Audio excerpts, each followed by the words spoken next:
The Tuesday morning began like any other at Fort Henderson, the military base of the U.S. Army Custody and Legal Affairs Division, CAL, located just outside Oklahoma City.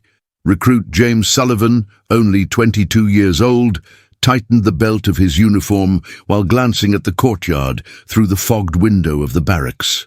It had been only 3 months since he'd completed basic training, and his assignment to CAL wasn't exactly what he'd dreamed of when he enlisted, but he accepted his responsibilities with the seriousness of someone who carried the weight of the uniform on his shoulders.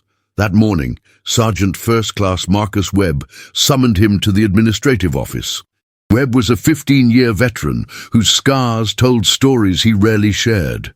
His face, hardened by time and difficult decisions, showed little emotion as he handed Sullivan the transfer order.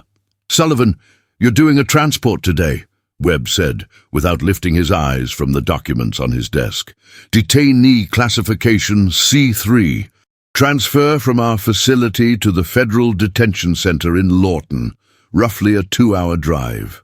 Sullivan nodded, trying to hide his nervousness. It would be his first solo transport. Until then, he had always accompanied other guards on their missions, observing procedures, learning protocols. Now, for the first time, the responsibility would be entirely his. "Understood, Sergeant." "What's the detainee's profile?" Webb finally looked up, studying the young recruit for a moment before answering. "Marcus Antoine Reeves, 37. Convicted of desertion and assaulting a superior officer. He's served 8 months of a 3-year sentence. Behavior considered stable, no recent disciplinary incidents. But don't underestimate anyone, Sullivan. Desperate men do unthinkable things." The sergeant's words echoed in Sullivan's mind as he headed to the armory to retrieve his service weapon, a 9mm Beretta M9, loaded and secured. He checked the ammunition twice, as he'd been trained, holstered the weapon, and proceeded to the detention area where Reeves was already being prepared. Reeves was a medium-height man with broad shoulders, hinting at years of military training. His brown eyes were piercing, though not overtly hostile. He wore the standard orange detainee uniform, his hands already cuffed in front when Sullivan arrived. "Good morning," Sullivan said, maintaining a professional but non-aggressive tone. Reeves simply nodded, saying nothing. But his eyes followed every movement, studying Sullivan's slight awkwardness, the way he repeatedly checked his equipment. The departure procedure went smoothly.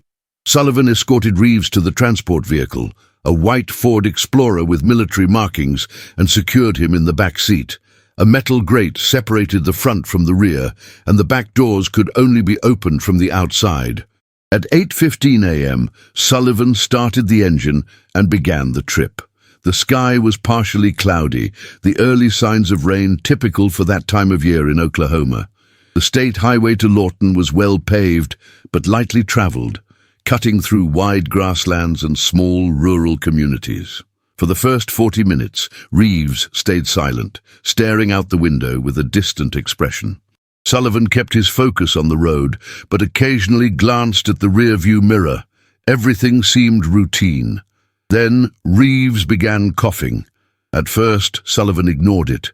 A cough wasn't unusual, but the cough grew harsher, persistent. When Sullivan looked in the mirror, Reeves was hunched forward, his cuffed hands pressed against his chest. "You okay back there?" Sullivan asked. Reeves didn't respond right away. The coughing shifted into strained, labored breathing. "I can't breathe." Sullivan's heartbeat quickened. No medical issues had been mentioned in the briefing. He slowed down, torn between protocol and genuine concern. "Reeves, breathe slowly. I'll check on you when I can pull over safely." But it got worse. Reeves was pale now, gasping for air. "My chest feels tight, please." Sullivan made a decision. Duncan, a town with a regional hospital, was 15 kilometers ahead. It was a protocol breach to change the route, but ignoring a possible medical emergency was unacceptable.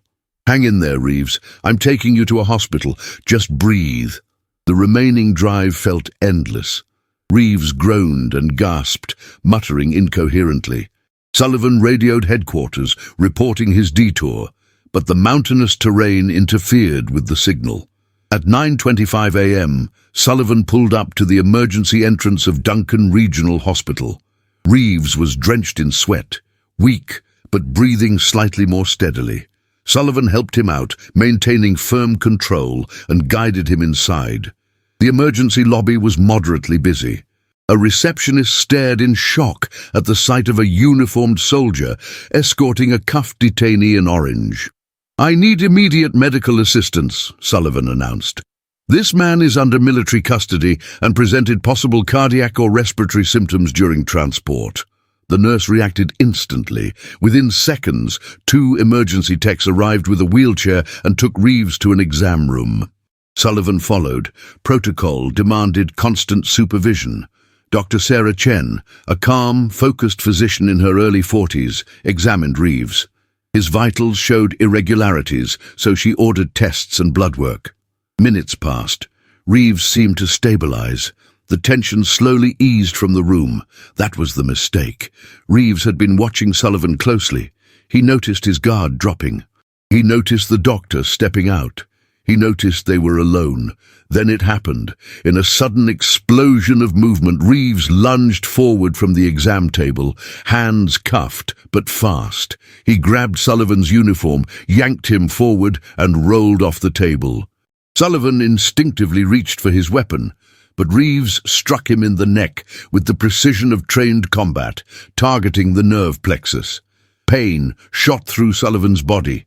His knees buckled. Reeves tore the Beretta from his holster. "Sorry, kid," Reeves murmured. "Nothing personal." He fired a shot into the ceiling, not to kill, but to create panic. The hallway erupted into screams. "Doctor!" Chen froze, then ran, calling for evacuation. Reeves dragged Sullivan by the collar, using him as a shield. "Back off," he shouted. "I don't want to hurt anyone, but I will." Chaos spread throughout the hospital. Reeves demanded the keys. Sullivan, breathing hard, answered, "Left pocket." Reeves took them, then pushed toward the parking lot. When he opened the driver's door, Sullivan acted. He slammed his weight backward, knocking both of them to the ground. The gun flew several meters away. A brutal fight followed, raw, desperate. Reeves was stronger, even cuffed. Sullivan took hits, his vision blurring, but he refused to let go.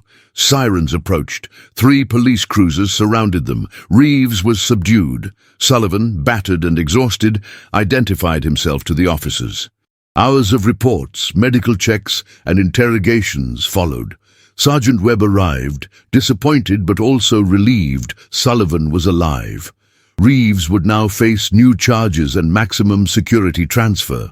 Back at Fort Henderson, Sullivan faced Webb. "You made serious mistakes," Webb said. "Yes, Sergeant, but you also made hard decisions. You didn't panic, and when the moment came, you fought." That says something. Sullivan would undergo more training, more protocols, more drills. He had failed, but he had also prevailed. The scar on his eyebrow would remain. The deeper scars, the ones on his confidence, would take longer. He spent 3 more years in CAL, never lowering his guard again, and his story became unofficial folklore, a warning to new recruits, not about failure,